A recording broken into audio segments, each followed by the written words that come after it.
முருகனுக்கு வெற்றிலை தீப வழிபாடு.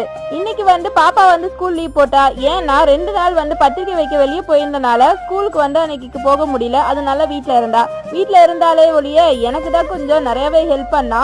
நான் பூஜை பண்றேன், நான் இதை செய்யறேன், நான் அதை செய்யறேன்னு சொல்லிட்டு ஒவ்வொரு வேலையும் எடுத்துக்கட்டி எல்லாமே பண்ணிட்டு இருந்தா. எனக்கும் நிறைய ஹெல்ப் பண்ணனால எனக்கும் சீக்கிரமாவே பூஜை பண்றதுக்கு ஈஸியா இருந்தது.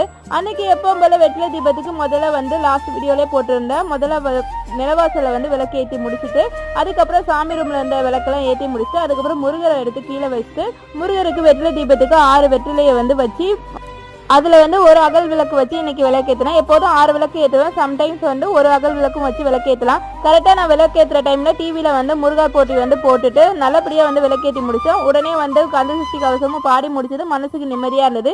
இன்னைக்கு நான் வெற்றிலை தீபம் போடுவானான்னு நினைச்சு சந்தேகமா பட்டேன். ஏன்னா டிராவல் பண்ணிட்டு வந்தா கொஞ்சம் டயர்டா இருந்தது. ஆனா எப்படி இருந்தாலும் விளக்கேற்றி ஆகணுங்கிற ஒரு நம்பிக்கையோட விளக்கேற்றி முடிச்சேன். நெக்ஸ்ட் வீடியோல பார்க்கலாம்.